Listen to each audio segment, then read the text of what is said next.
Hello people, इस video में we will again study about units and dimensions. Okay, पिछले video में हमने क्या किया? Application of dimensional analysis to check the correctness. Okay, और इस वीडियो में हम इसी टॉपिक के ऊपर जो हमने लास्ट में किया था उसके एंड में एक असाइनमेंट दिया था, तो उसी असाइनमेंट को सॉल्व करेंगे। तो आप इसे एज एन असाइनमेंट कर सकते हैं या आपके लिए प्रैक्टिस क्वेश्चन की तरह भी कर सकते हैं। ओके, उससे पहले रिकैप कर लेते हैं। रिकैप में हमने पता किया था कि किसी इक्वेशन की करेक्टनेस कैसे चेक करते हैं। तो उसके लिए पहली स्टेप थी इक्वेशन का एलएचएस लिखो, उसके में जो जो चीजें लिखी उनके डायमेंशन लिख लो। ओके, फिर आरएचएस लिखो, उसमें डायमेंशन लिखो। फिर देखो एलएचएस और आरएचएस सेम है या नहीं। अगर वो सेम है तो इक्वेशन करेक्ट है, अदरवाइज नहीं है। फिर हमने एक और चीज पढ़ी थी, principal of homogeneity. Principal of homogeneity simple language में कह सकते हैं कि किसी प्लस और माइनस साइन के दोनों साइड डायमेंशन सेम होने चाहिए।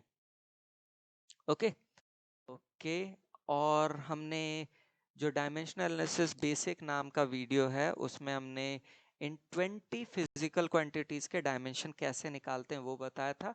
और ये सबसे इंपॉर्टेंट और सबसे कॉमन डायमेंशंस हैं आपके एग्जाम पॉइंट ऑफ व्यू से। ठीक है, तो ये था आपका असाइनमेंट जो कि था। अगर आपने पहले नहीं देखा है तो आप इसको पॉज करें, अपने आप ट्राई करें। ठीक, टोटलिटी में यहाँ पे आपके 9 क्वेश्चंस हैं। स्पेशली 7, 8, 9 बहुत अच्छे क्वेश्चंस हो, तो एंड तक वीडियो देखें ताकि उन क्वेश्चंस को कर सके। और एग्जाम्स में बहुत बार 7, 8, 9 में से सबसे ज्यादा पूछा जाता है। तो चलिए स्टार्ट करते हैं। पहला क्वेश्चन, इन्होंने इक्वेशन दी है t equal to 2 pi under root of l by g. चेक करना है कि डायमेंशनली सही है या नहीं है। ओके, हिंट के लिए g का डायमेंशन दिया हुआ है LT-2। ओके, चलो पहली स्टेप क्या थी? LHS पे आना है। LHS में क्या दिया हुआ है? Time period. तो भैया अगर LHS में टाइम पीरियड यानी कि t का डायमेंशन तो t ही होता है, तो उस हिसाब से t आ गया। RHS आ जाते हैं 2 पाई अंडर रूट में L बाई जी। 2 पाई का कोई डायमेंशन नहीं, ठीक है। L का L, G का अभी तो बताया था LT-2। सॉल्व किया तो T आ गया, तो LHS इक्वल टू RHS। मुबारक हो, इक्वेशन करेक्ट। ओके, सेकंड पे आ जाते हैं। फिर से देखना इक्वेशन करेक्ट है या नहीं। यहाँ पे आपका ये है फ्रीक्वेंसी। अच्छा, इसमें ट्रिक है ये, m m यहाँ मास नहीं है, मास पर यूनिट लेंथ है। ठीक है, सो इस इक्वेशन में आपका m का डायमेंशन m नहीं होगा, ml-1 होगा, क्योंकि मास पर यूनिट लेंथ है। और फोर्स का तो तुम्हें पता ही है, mlt-2। चलो LHS फ्रीक्वेंसी यानी कि t-1, RHS में डायमेंशन पुट करते हैं। 1 का कोई डायमेंशन नहीं, 2 का कोई डायमेंशन नहीं, L का L, F का mlt-2 और M का ml-1। ठीक है, सॉल्व किया, t-1, LHS equal to RHS, equation. Third question, फिर से इन दो इक्वेशंस की देखना है। ठीक है, पहला देखते हैं इसमें। ओके, लेफ्ट हैंड साइड में तो आपका क्या, t-1। ओके, न्यू यानी कि t-1। ठीक है, RHS में 1 का कोई डायमेंशन नहीं, 2 पाई का कोई डायमेंशन नहीं। ठीक है भाई, m का m, g का LT-2, l का l और I मोमेंट ऑफ इनर्शिया का ml²। तभी वो ब्लिंक कर रहा था इतनी देर से। ठीक है, चलो पुट किया डायमेंशंस को, क्या आया, t-1, LHS equal to RHS, मतलब सही है। चलो बी पार्ट, डेंसिटी। डेंसिटी तुम्हें पता ही है, रो ml-3, फिर ब्लिंक करेगा हिंट के लिए। ठीक है, RHS में 3 का कोई डायमेंशन नहीं, 4 पाई का कोई डायमेंशन नहीं। ठीक है, G का डायमेंशन LT-2 होता है, कैपिटल G के लिए देखो फिर ब्लिंक करेगा, ml-1, T3, T-2। ठीक है भाई, सॉल्व किया, ml-3, LHS equal to RHS, correct है। ठीक है, अब बताना इन दो, ठीक है, ये करेक्ट है या नहीं है। प्रेशर LHS में दिया हुआ है यानी कि ml-1, T-2। RHS में एनर्जी अपॉन वॉल्यूम, एनर्जी होता है ml2 T-2, volume L cube. Solve किया, ml-1 T-2, LHS equal to RHS, मतलब ये तो करेक्ट है। चलो भाई दूसरा केस देखते हैं। Pressure equal to volume, momentum into volume into time.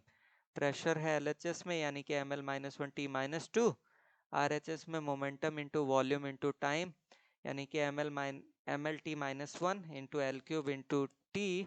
Solve करो तो ml4 which is LHS not equal to RHS यानी कि इनकरेक्ट। दैट मीन्स पहला वाला करेक्ट था। ठीक है, चलो फिफ्थ क्वेश्चन। ये इक्वेशन दी हुई है, वेलोसिटी की power x equal to pressure difference की पावर 3/2 और डेंसिटी की पावर -3/2। चलो सबके डायमेंशन पुट करते हैं। वेलोसिटी का LT-1, प्रेशर का ml-1t-2 और m का भी। नेक्स्ट स्टेप में क्या करेंगे, हर एक टर्म को अलग अलग कर लेते हैं RHS में। तो क्या किया, m की पावर यहाँ 3/2 और ये m की पावर -3/2, m की पावर 3/2 -3/2। L की पावर होगा -3/2 और यहाँ होगा माइनस माइनस प्लस तो 9/2 और t की पावर -2 इंटू 3/2। चलो सॉल्व करते हैं। तो m तो 0 आ गया, L की पावर 3, t की पावर -3, इसको थोड़ा रीअरेंज कर लिया तो LT-1 की पावर 3। कंपेयर करें LHS और RHS को, बेस सेम है तो पावर्स इक्वेट कर सकते हैं, तो x इक्वल टू 3 आ। चलिए क्वेश्चन नंबर 6, ए और बी के डायमेंशन पता करने। चलो अब यहाँ ध्यान दो बच्चों, ये है E equal to b minus x square upon a t. क्या बताया था, b और एक्स स्क्वायर के डायमेंशन सेम होंगे according to principle of homogeneity.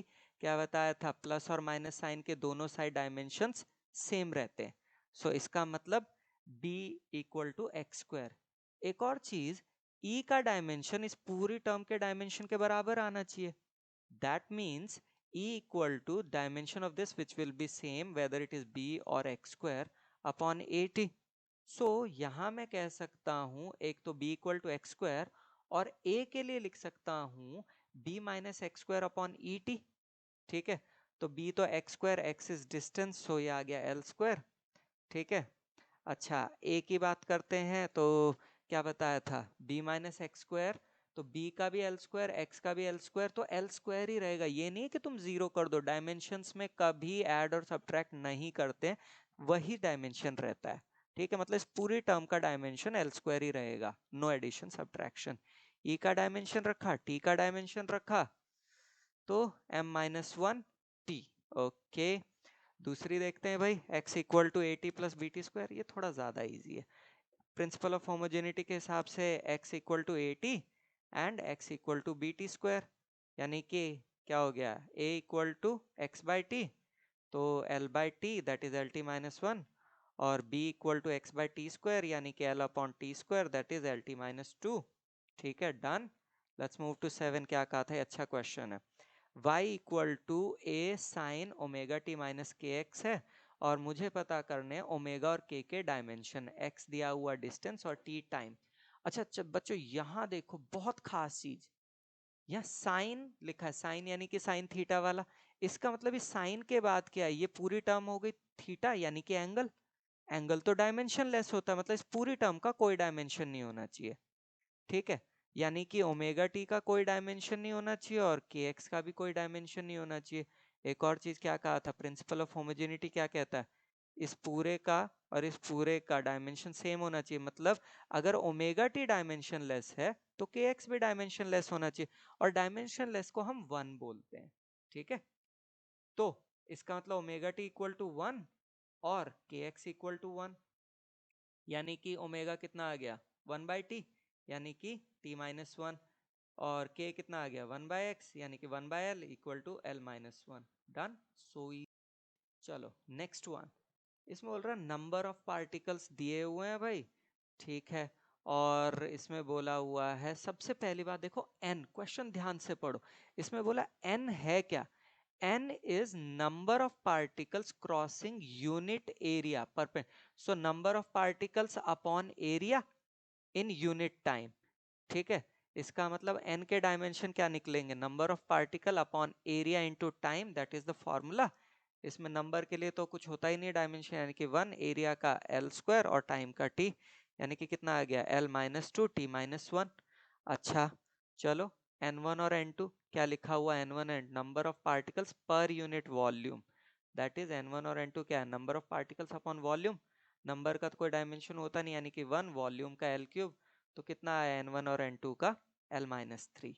ठीक है, लास्ट आता है x1 एंड x2, क्या है यार x एक्सिस है, तो ये तो l के ही बराबर होंगे। अच्छा, अब ये इक्वेशन है, इसमें सारे पुट करते हैं डायमेंशन। बाय द वे यहाँ माइनस लिखा हुआ है, माइनस प्लस से कोई फर्क नहीं पड़ता आपके आंसर में, आप नहीं भी लिखोगे तो कोई नंबर नहीं कटेंगे, ठीक है। चलो अब एक चीज यहाँ ध्यान देखो, n2 माइनस n1 की जगह l क्यूब लिखा हुआ है, क्यों? याद करो प्रिंसिपल ऑफ होमोजेनिटी क्या बताया था, प्लस और माइनस के दोनों साइड डायमेंशन सेम होते हैं, यानी कि n2 माइनस n1 इस पूरे का l माइनस 3 होगा, ऐड या सब्ट्रैक्ट नहीं करेंगे, वो सेम ही रहता है, बताया था।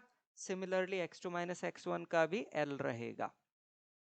चलो जी सॉल्व किया, ठीक है, तो क्या आया, ये नीचे से ऊपर गया, l माइनस 4 हो जाएगा।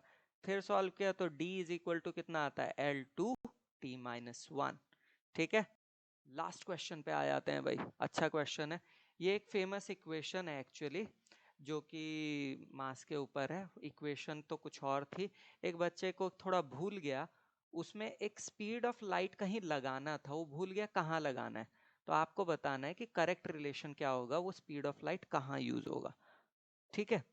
अब करेक्ट रिलेशन पहले बता देता हूँ, ठीक है, या मैं पहले आपको समझा देता हूँ कि है क्या।